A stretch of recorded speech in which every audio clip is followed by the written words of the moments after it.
Buckle up. This is Sarabian and Law Horns, Musicians, and Beyond, where we bring in the backstage info on the life, lyrics, and long journeys of the music industry. Last week we had Joel Hoekstra, and what a resume this guy has. He's a lead guitarist for Cher, Night Ranger, Foreigner, White Snake, Rock of Ages, Trans-Siberian Orchestra. He's been on all kinds of television shows. So if you missed that episode, go back and check out the episode with Joel Hoekstra. Give him a follow and support his incredible music endeavor. Today, what a treat we have here. We have two treats, but the main show right here is Jimmy MacWilliams. Jimmy, welcome. What's going on, man? I can't believe you brought me on after Joel. That's a hell of a shoes I have to fill. Well, no, if anyone can do it, it's you. I appreciate the confidence. I mean, I've seen you play. We got the pleasure of meeting each other a few months back up at Seabrook Idol. And since Seabrook Idol, your career has really, taken off and blown up. Let's hear what's going on. I mean, I've been working with a few people from, Seabrook Idol that have been great. I had people that were, judging that were the reason I won, which was awesome to have their support, that have been as hands-on as I could be. So we have Jay, who's been getting me busy with as many gigs as I can, and Mike Puto, who's I think he calls me like twice a day to try to figure out what we're doing for a photo shoot or the parade or getting covers in or originals, stuff like that. So between gigging and trying to get things, the EP that I already had in motion finished, and then future projects they want to do, it's been busy, which is good. I went from looking for more work to do to we're getting to a point. I'm not going to say we're going to start saying no to things, but I'm just not going to sleep, I guess. Right. Well, to make it in the music industry, you have to have the talent, which obviously you do, but the networking part of it is huge. I mean, you've met so many people and done so many things because of the networking that we've been able to do, including this. I mean, this is probably the highlight of your career right now, right? This is it. I always dreamed of being on the Musicians and Beyond podcast, and I can't believe I'm here. That's it. See, you dream and it will happen. This is it. That's awesome. So you are originally from New Jersey. Yeah. And how do you find your way to New England? So my family is from, my dad's side of the family is from here. So my great-grandfather was the head architect of Massachusetts. So he lived his whole life in Newburyport. And my grandfather grew up here. He ended up raising my family in New Jersey. And my dad and my uncle vacationed up to Newburyport, Seabrook Beach, basically down the street from where we are. And my dad did the same thing for me. And once COVID hit, my dad moved up here, and we came up here visiting just more and more. It happened for a reason. I met her once I came up here. So. Well, but you did all right, kid. I know, right? Yeah. So this place has always been, it felt like home every time I came up here. So I wanted to live up here for a little while. You're never going back except this weekend to visit. Except for this weekend, yeah. You're just going to visit. Awesome. And musically, what's the difference between New Jersey and here? I think up here, I didn't grow up by the water in Jersey. I traveled a lot to go more towards the beaches, and I felt like the closer you get to the beach, the more music you get, more art you get, and being closer to that here, everyone here was super, they like music down in Jersey, but up here, it's definitely been more open arms to new artists and hearing new things and encouraging like the local guy to do well. So everyone is like, I met people that are now like my friends and like extended family that are showing up to all my gigs and like, try this person. I'm going to call the manager of this place. I know the restaurant owner over here. Everyone welcomes it. Everyone was like root for the local hometown hero, which is awesome. So I found my niche in both little spots, and my music style hasn't changed, but the people that I'm playing to are a lot more receptive to it up here. Right. And how would you describe your music style? I have such a hard time figuring that out. Country, I've always loved country. I like singer-songwriter type of, I grew up with like James Taylor, Lyle Lovett, like John Mayer, sitting with like a carpet on a bar stool playing an acoustic guitar was like my style that I grew up with. So I like the country, I like the singer-songwriter, I like the folk style, acoustic rock I've heard now. So it's hard to find exactly what genre I like. I don't really know if I want to pigeonhole myself into one. Right. I think that's a good way to go is, just keep your options open. And try everything. go to gospel next if this doesn't work. Go back. Well, there's no one better than Michelle Brooks Thompson, who we saw up at Yeah, Seabrook oh my Council, God, yeah. talk about gospel singing, and Yeah. she's incredible. Yeah, it was also rude for us to have to sing after her. That wasn't nice. Well, Area, it's music industry. It's from what I've heard, from what I've seen, the little of it that I have. I'm I'm not in stardom yet. Hopefully, maybe one day. But it seems to be there's a lot of real estate, and I feel like people treat it like there's a finite resource for success. And I don't want to look at it like there's this one hunk of gold that we're all fighting for. I think we can all. So, music is music, and I know this was a competition in Seabrook Idol, and only one person wins, but in the grand scheme of things, we're all there making music and promoting ourselves and making art. Like, I thought that whole thing should be a party. Like, it's going to come down to two people aren't going to make it in the next round. So every time you come up, if you have a stage to sing on, this was like, you made it. So especially again in the finals too, that was like the night that I did feel the most relaxed until like the very end.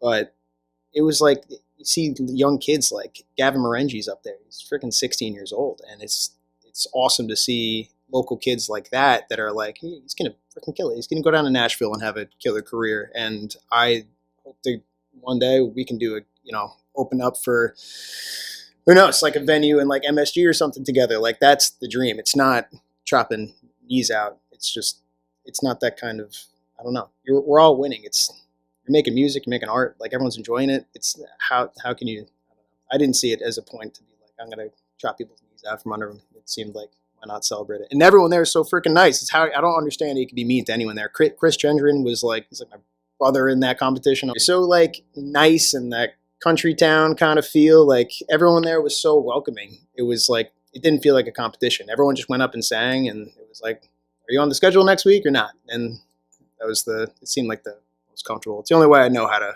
make sense of it. In the end, pretty much everyone won. Yeah, heck yeah. Yeah, absolutely. I mean, everyone, especially the people that I was talking to, everyone made it really far, and everyone got a lot of opportunity, and it got busier and busier at the restaurant. So everyone had like a pretty decent size, like, population sample that I hear their music, and I know they get more gigs now. I saw Chris down at the Cave a couple weeks ago. And I know Gavin's like freaking selling out arenas, whatever the hell he's doing. Yeah, he's doing good. Coming out with his third album. Yes. So, yeah, everyone's doing pretty darn well. Yeah. So. Do you think you're going to collaborate with any of these musicians that you met recently? Yeah, I mean, I would. I would love to get it. I don't know if it whether it be like a cover or write something. Yeah, I would have no problem doing that with anyone. I know I talked to Neely for a short while, who was the runner-up. She killed it, who easily deserved to have won also. She killer pipes. So she'd be cool to work with. Chris is definitely in my style. I'd love to. Gavin just loves to sit down and plug away in a notebook and just write. And that's my style. I love just making music, the whole process of it, and he seems to be in love with it. How do you write songs? It depends. It a lot of times it's just I'll be driving in a car or in like just the shower or something, and something kind of stands out. It feels like all the emotion that you can't speak out or work out. It's just kind of extra emotion that doesn't find its outlet anywhere. It seems to be the music is that last little, like, you can release it that way. So I'll just sit and play and hear something that sounds catchy and like a little lick on guitar, and then something comes out that like, I didn't know I wanted to write a song about that. But I guess it could be about people I've crossed paths with in life, like family members. They've gone through things, and I think it's like a good outlet for, I don't know, maybe them to hear or for me to hear. I've written songs about my life. I've written songs that are like kind of I wish I heard when I was going through something. It depends. Or just about life in general or music, or I don't know. Just anything that seems relatable to me. And if I can write it well enough, it'll be relatable to someone else. And But do you have a favorite song that you wrote? Yeah, it's like picking a, well, I don't know. I don't know if it's the equivalent of picking a child. My first one I wrote, I loved it because it was the first thing I ever made that was like catchy, and I love that one. I play that relatively regularly at gigs and whatnot. I've written some really recently that were just very influential on my life that I liked a lot. I think my number one is probably a song called Drive.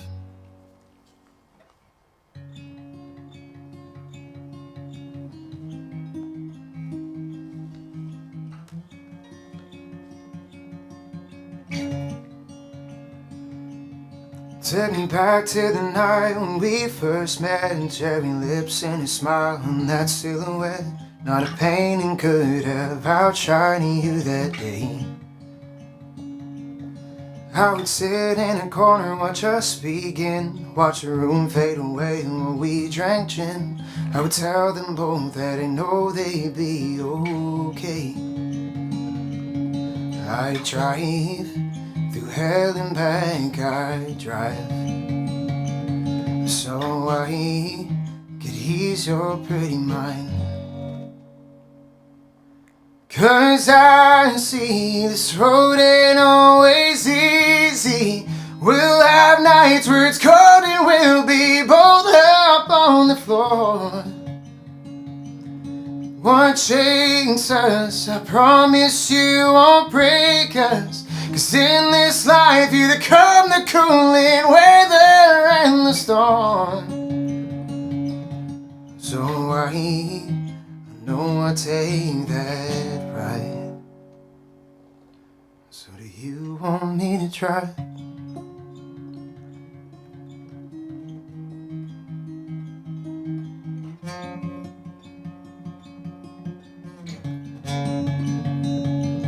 If ever there were a world dark to its core, I'd find you searching for gold upon its floor. 'Cause in a world of silence you find the words to speak.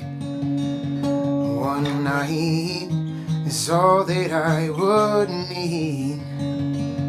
One night for a lifetime on repeat. 'Cause I see this road ain't always easy. We'll have nights where it's cold and we'll be both up on the floor. And what shakes us, promise you won't break us. 'Cause in this life you come the cooling weather and the storm. So I know I take that right. 'Cause I've been ill-equipped to love the way you love me. But I've done the best I could. If mission bells call me a man in the road that's left before us, I hope you know I would.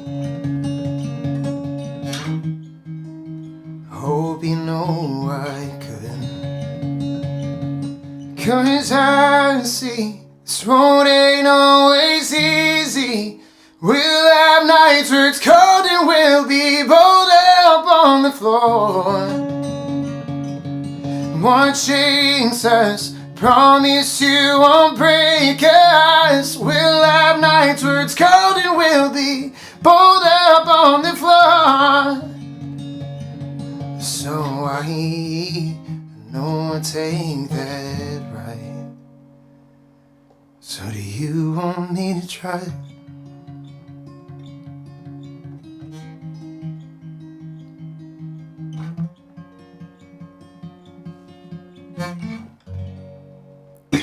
That's Drive with Jimmy MacWilliams.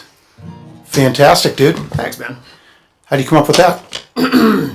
I think just I just being a pretty overly romantic, affectionate person, as my girlfriend says, and I think just hitting a stride in your life where you feel like this is the place I'm supposed to be, whether it's being up in Salisbury, up in Mass, up in New Hampshire, and up here playing for you guys and finding my stride with that. And I felt like I came up here for a purpose, and everything about being up here made me stronger, and it felt like I came here for a reason. And it has been the hardest, most stressful, terrifying part of my life, and it has been the most rewarding thing ever. And I felt like I found my groove, and found more of a purpose for what I already felt this is where I'm supposed to be in music. And then found like the best person I could imagine being with and a partner, and was like, I think we're gonna take this road together, so we're gonna make the ride. You run The Voice, which just to be on The Voice is an amazing feat. Yeah, it was a ride. Definitely, it made me. I don't want to say it solidified like my confidence in music, because I always thought it was good and I had something, but I always felt like that gave me some more. Like, all right, maybe it's enough that people are going to recognize it. Not to say that anyone else's value should be adding to mine, but it made me feel great because I remember getting there and hearing the musicians that did show up. I was like, this is insane. Like it's like everyone had a superpower. You just go talk to other people, hear how they play, how they write, what kind of music they've made, and it was insane. Everyone there was absolute top notch. So just to be invited there was awesome, and I got to meet the judges, or I should say the coaches for that season, and they gave me good feedback, and felt like I came back with a little bit of a chip on my shoulder, a little bit of like, all right, how bad do you want it? Like, this is like, it's easy when you're getting yeses to just be like, oh, this is where I want to be. How bad do you want it when you're done being told no? But it felt like I had to really hone in to be at the level that everyone else was at. So I came back with like I think I have a little something extra now. So it was awesome. It was a crazy experience. I'm super glad they even considered me. Didn't have some things go my way, like song choice and whatnot, but aside from that, it was a good time, and I definitely benefited from. I have no bad blood. My family might a little, but I have no bad blood with the experience. How did you take all the constructive criticism between Seabrook Idol and being on The Voice? I mean, it felt like it gave me a little bit of navigation. All my singing career, I didn't have proper training or anything. It was just going out and doing gigs. So I'd go out, do gigs, and I learned things and figured things out. My licks and how I played got better, and how I sang got better. I got more relaxed, was hitting better notes, getting a broader range. But I didn't have like anything else you do in life. Jiu-jitsu, I do that. It's like, all right, here's what we're gonna work on for today. There was none of that for music. It was like, just keep playing, figure it out. So for them to say like, all right, we love the skills you have here. Don't rely on them too much. Here's a little bit more navigation. Maybe ease back with this. Maybe let the voice do a little bit less work. Let the guitar carry itself a little bit more in some spots. It just gave me a little bit more structure to what I was doing. So it's interesting going about this where like your only instructor is just your experience. So to have someone say like, all right, here's my actual direct input. Do this more, do this less. It just made me feel like, one, they were verifying the things that like, you sound great, you have good voice, you have power, here's how you control it. Made me feel like, all right, I'm doing this well, and now I have something to work on. And it felt like it was just nice to have someone care enough to give me some insight. How do you take yourself to the next level? I think marketing is a big one. I've never been a big marketer. I just want to play, and whoever wants to listen, I feel great when people do. But there's definitely a realistic aspect of like getting people to listen to you, and like there's ways to kind of broaden your net so you can get more people to kind of get sucked into your music, which is a big part of it. And then I need to find my spot that everyone can kind of latch onto. I have my way of, I've always written music in like one bedroom apartments, and I'm playing to like my living room. So I wrote songs tailored to living room music. I need to get stuff that is like, how do I get 1,000 people moving around, or 10,000 people, or whatever your goal is, whatever venue I'm playing at. So I need to tailor it to what kind of audience do I want, and how do I keep that audience entertained. So that's like what I'm trying to figure out exactly what my goal is there. I know I want to be heard by a lot of people, but there's ways about doing that, and I got to figure that part out. 5 years down the road, where do you want to be? 5 years down the road, I'm 29. I think in 5 years, if I put my head down and did this as hard as possible and made sure that I tailored up everything, tightened all the bolts and polished up everything I could, and just kept writing, kept creating, kept making more stuff, is getting nominated for something, getting a Grammy. I don't know how, I know the odds are not in your favor at that point, but I feel like I can make it to that level in 5 years, which would be awesome. And having venues where I'm playing to a good 5,000-10,000 people would be great in 10 years.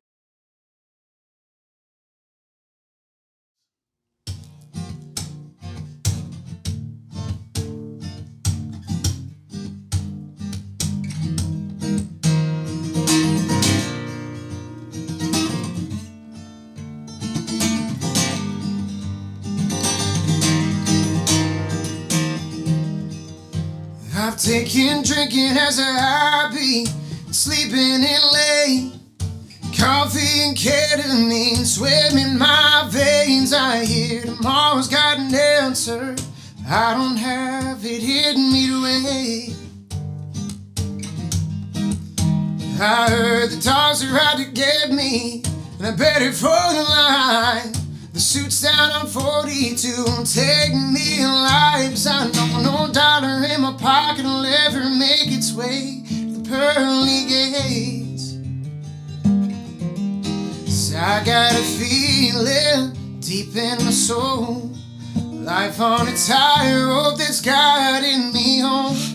If heaven and hell stood still for a moment, I know I could hold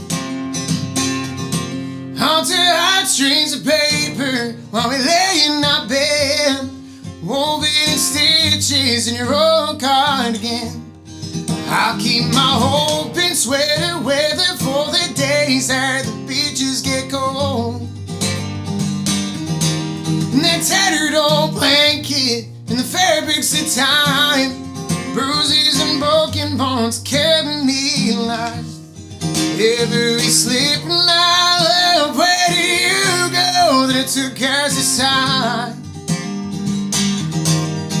Time has aged anymore, honey, I ain't dead. So I keep my hope and my threads.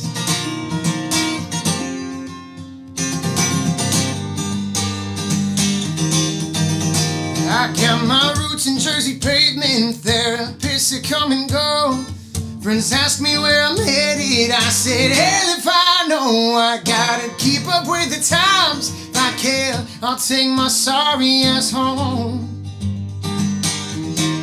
But if heaven and hell stood still for a moment, I know I could hold onto heartstrings and paper while we lay in our bed, woven in stitches in your old cardigan. I keep my hope in sweater weather for the days that the beaches get cold. And that tattered old blanket and the fabrics of time, bruises and broken bones kept me alive. Every slip and I love, where did you go that it took us this time? Time has aged and worn, honey, I ain't dead. So I keep my hope in my threads.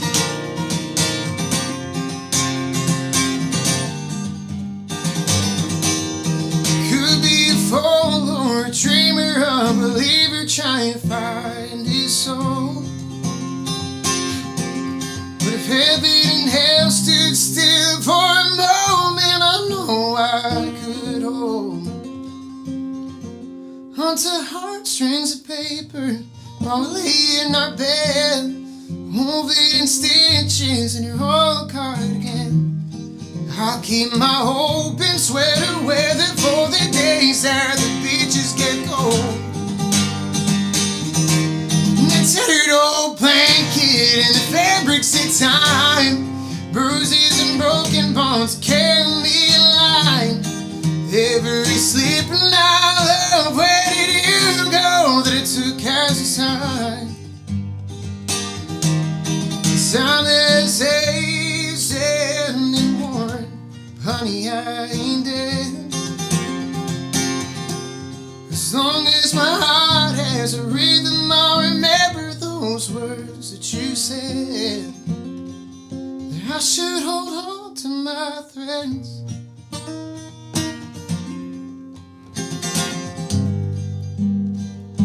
I should hold on to my threads.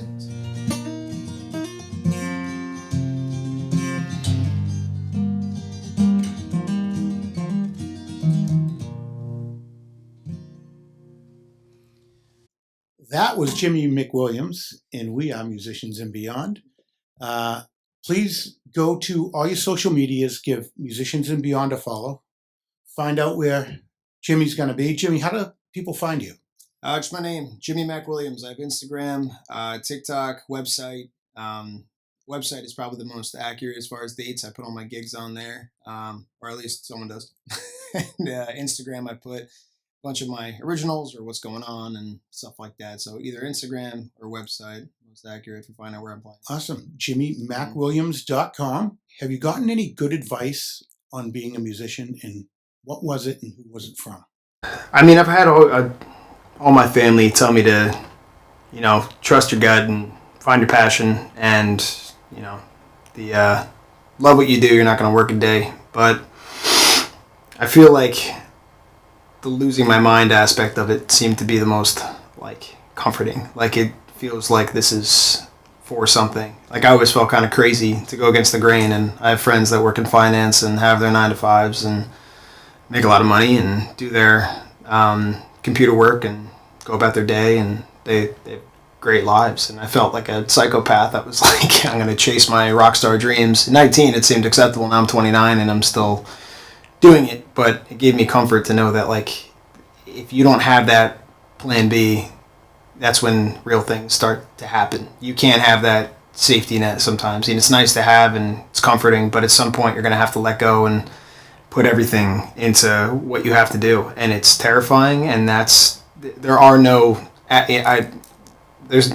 Taylor Swift, Adele, Ed Sheeran, Andrew Lloyd Webber, whoever. It doesn't matter. Any artist of any kind, they're not average people. They're not like, let me see if this works. Oh, we've got some momentum. Let's keep going. They're psychopaths. They're lunatics to do what they do. It's terrifying, and it does not take an average level of effort or willpower or resilience. You are going to get kicked a lot. You're going to be told no a lot. You're going to be exhausted and put a lot of work into something, and you're going to be sitting there with nothing in the beginning, and like, I have no momentum, I have no traction, I'm not moving anywhere. Why am I still doing this? I have to be insane to just keep doing the same thing and think it's going to get somewhere. But eventually you get a little movement, you go an inch, and an inch goes to foot, to yard, to mile, and you're like, oh, it's actually working. And at that point it's easy, but you have to be a level of kind of psychotic to get to that point. And that kind of gave me comfort. Like, all right, I'm not crazy. I am crazy, but there's a reason. Right. Was there an ooh-yeah moment that you knew that you were getting traction? It depends. There's different parts of, traction, like getting local gigs and getting money. When I first came up here, like, I was getting traction. Like, I was told a bunch of musicians, I was like, hey, I don't know anyone up here. I had a bunch of gigs down in Jersey. I played for like 8 to 10 years in that range. I know what I'm doing, but I'm cold calling people and they don't know who the hell I am. So if you're ever sick one day, let me come play for you. I'll fill in. And I got a ton of traction after I played my first gig, and that was great. And then I got a call from The Voice, and I was like, holy crap, really, that was a big jump. Because then I was getting traction from that, from like a work standpoint, not from marketing. No one knew who I was yet, and it wasn't even televised. But I was getting traction and like getting my chops down for playing and writing and singing.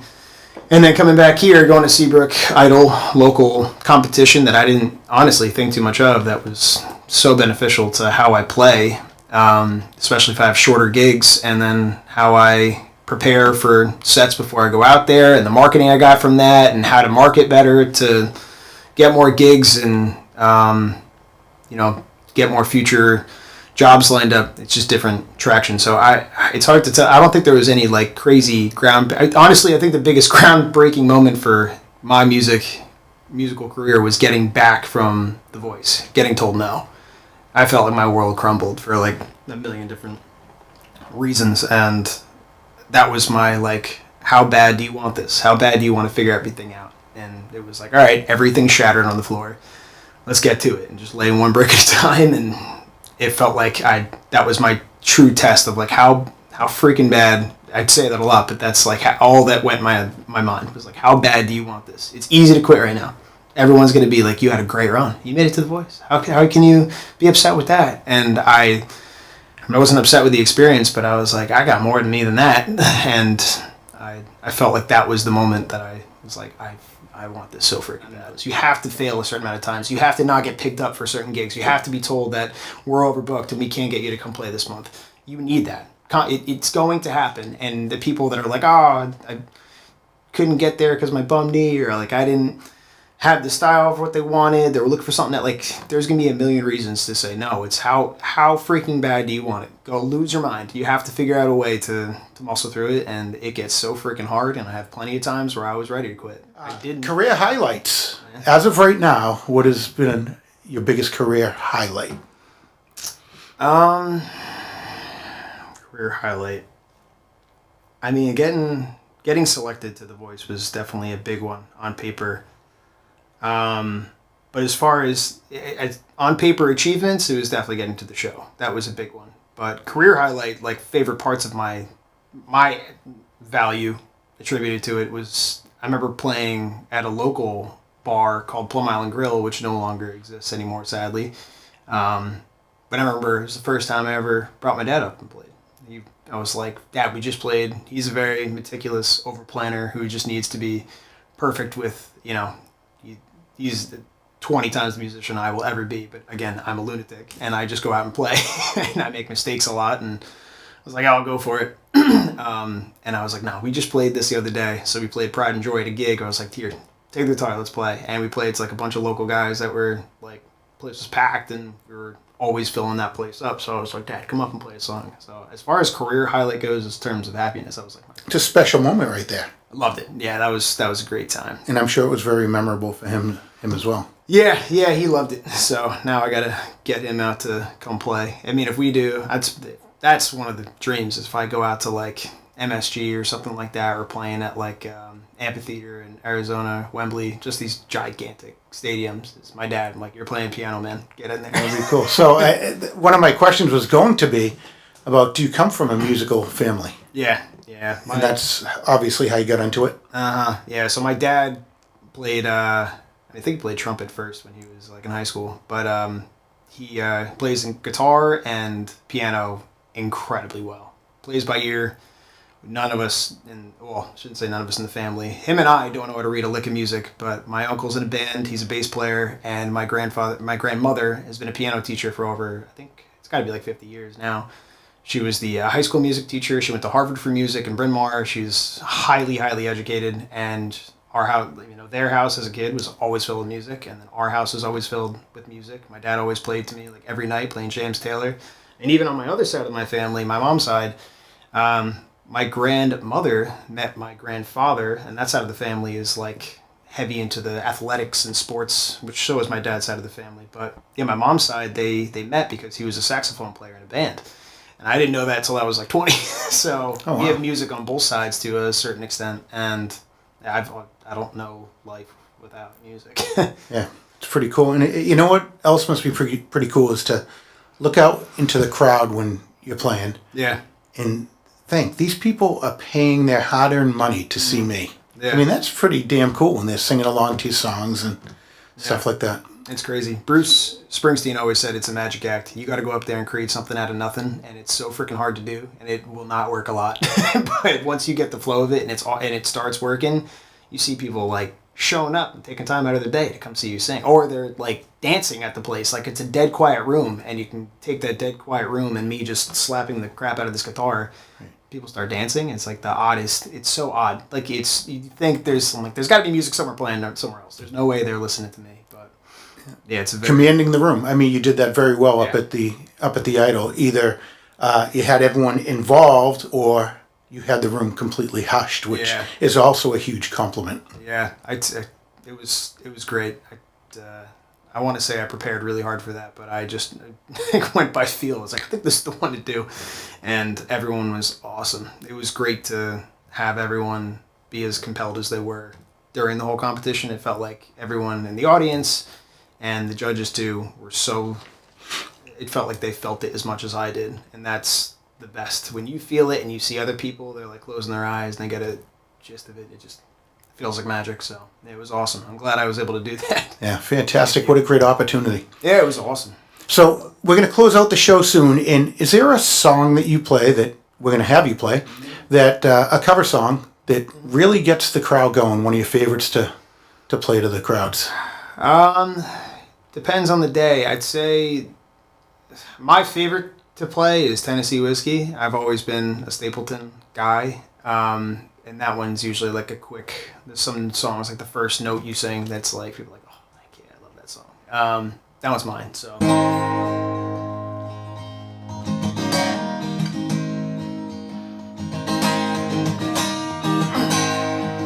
Used to spend my nights out in the ballroom. Liquor was the only love I'd known. But you rescued me from reaching for the bottle, and you brought me back from being too far gone. So you were smooth as Tennessee whiskey. You're as sweet as strawberry wine. You're as warm as glass brandy. 'Cause honey, I stay strong on your love all the time. I'm looking for love in all the same old places. And the bottom of the bottle's always dry. But when you pulled out your heart, I didn't waste it. 'Cause there's nothing like your love to get me high. Yeah, you're as smooth as Tennessee whiskey. You're as sweet as strawberry wine. You're as warm as glass brandy. Honey, I stay strong on your love all the time.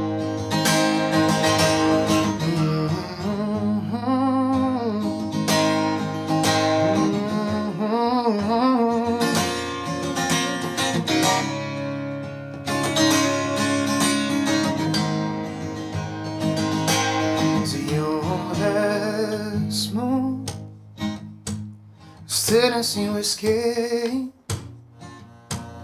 You're as sweet as strawberry wine. You're as warm as a glass brandy. Honey, I stay strong on your love all the time. See, you're as smooth, oh, you're smooth, yeah. Tennessee whiskey, Tennessee whiskey. You're as smooth, Tennessee whiskey, Tennessee whiskey. Tennessee whiskey.